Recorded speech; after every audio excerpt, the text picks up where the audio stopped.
This is my first time driving a Mercedes AMG GT4 race car, and I have only 2 sessions to prove myself to the team. My name is Almeida, founder of the Motor Racing Academy, and I went from sim racing to building a real-life racing career after becoming Canadian sim racing champion and obsessing about racing technique, with 6,000 drivers registered to my online course, the Motor Racing Checklist. So the question is, how does my experience in the GT4 and the simulator translate to the real thing? Scanning the car for the first time and do our first laps. First impression I had from this car was that it's so much bigger than anything else I've driven before, especially my own Radical.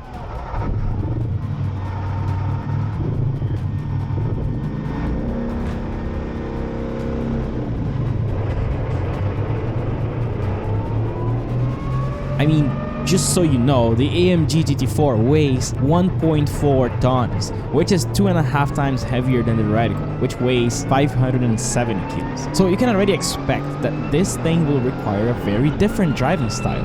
The AMG is much faster on the straights, but much slower in the corners, and has a softer suspension, which actually makes the driving experience a lot less shaky than the Radical.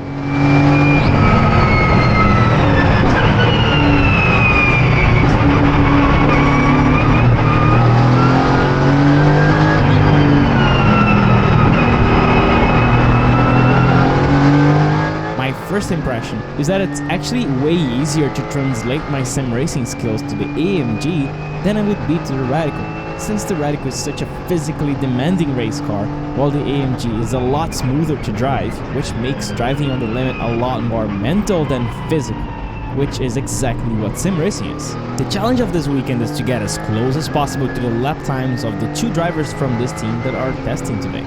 They've been testing for over 8 hours of track time, so it's definitely a good reference. What I didn't expect though was that my posture was going to be bad, like really bad, because this was a last minute test. I did not get a proper seat fitting for myself, and having large shoulders, I was being crunched by the very tight seat that was prepared for the other drivers, and because of that, I was feeling pain and pain and pain for the whole driving session. But at this point, knowing you have just a few sessions to try this car on, there's nothing you can do but drive. So I kept pushing.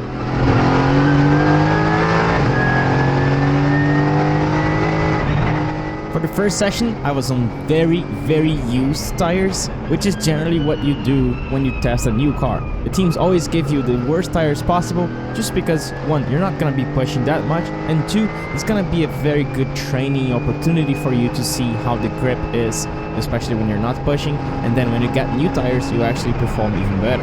The traction control and ABS were also on a high setting, just for this first session as I'm getting used to the car.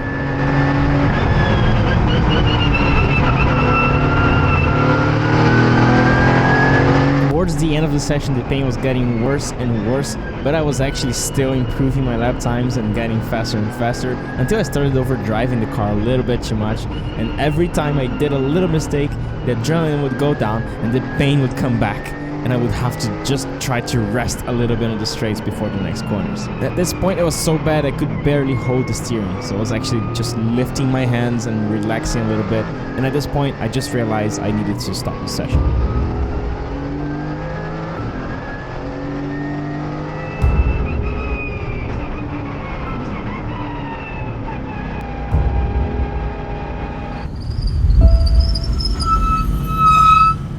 How was that? Holy shit! Comfortable. Good. Oh, okay, good. Comfortable. Good. Yeah, I mean, my posture is terrible. If I sit properly, yeah, I cannot see even the horizon. I'm too low. Oh, okay. So I did the whole session like this. Oh, okay. Oh, okay. And the whole session, my shoulders hurt because it's too tight. So I was like, the whole session. Man, ABS, TC, it's so easy to like play with it. Proving people wrong. 1 session at a time, buddy. How does William do in his first session? He did good. Unfortunately for him, we didn't have time to get a proper seat insert for him, so he said that he was sitting too low, which made him have to kind of do one of those kind of peeking over the dash. Lap time wise, I think it was good though. It's his first time ever, and it's such a large car. I think that's good. It was really just a shakedown. We had the traction control and ABS turned up higher than we did for the other drivers. Suelo's got a lot to be proud of. I'm happy, I'm impressed. What was the decision? I tried my best to focus on learning the car, learning the behaviors, but I was feeling so much pain the whole session. Because I'm driving like this, because the seat is a little bit too tight for me on the upper side, and then I was driving like this, and just even relaxing, it started like hurting my shoulders big time. Man, it was pure pain the whole session. Sorry, buddy. I mean, shoulders like that, driving, even doing this, it hurts so much. Oh, sorry, It was buddy. burning. I casually did a 360 in one of the corners and then get back to it.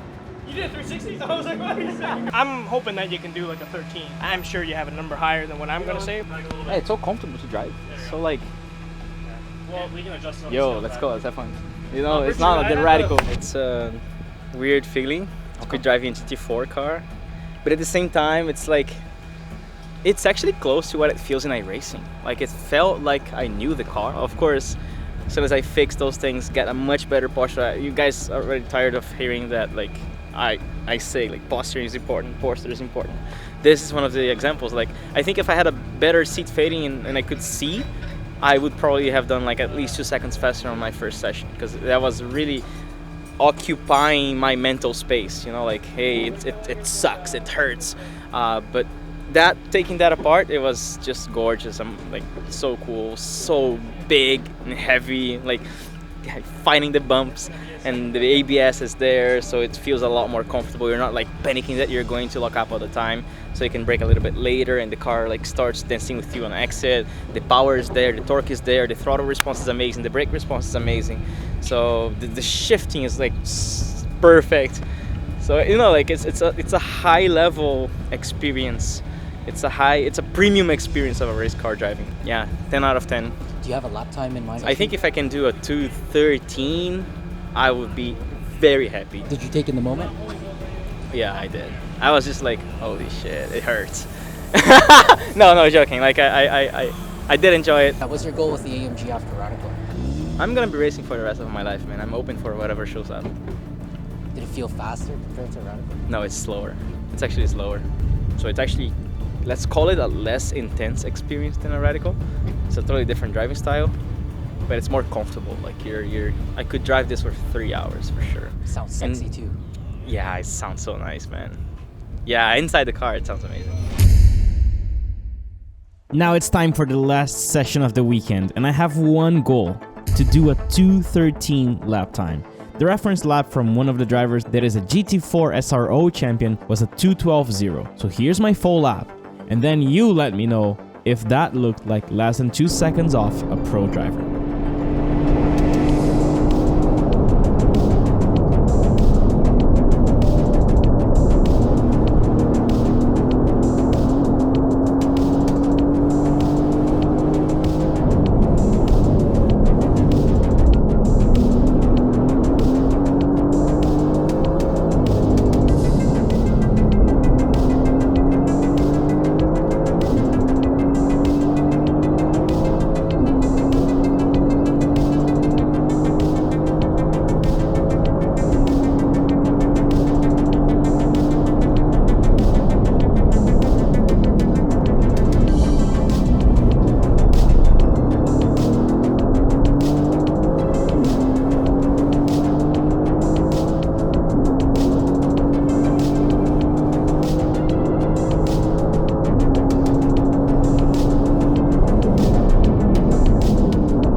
it still feels weird that I'm driving these spaceships in real life coming from sim racing.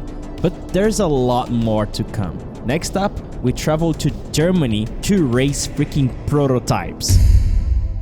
Sim racing is growing more and more, and it's bringing real-life racers and sim racers together. This is making the competition level rise like I've never seen it before. So if you want to become that competitive, the secret is in the driving technique more than equipment. My professional driving technique course, the Motor Racing Checklist, already has over 3,000 drivers, including real-life drivers and professional esport drivers, just so you know how good it is. I made this course after coaching over 2,000 drivers in one-to-one live sessions, and it contains all the advanced concepts, techniques, and exercises that I've developed with my students over all these years of coaching. It's perfect for any simulator, racing games, and also for real-life drivers wanting to use a simulator to improve their real-life driving technique. This course is about car handling skills, and the goal is to make you find better lap times and consistency. You will learn how to prevent and induce specific behaviors and learn how to feel them earlier so you can predict what's happening with the car with professional precision. By the way,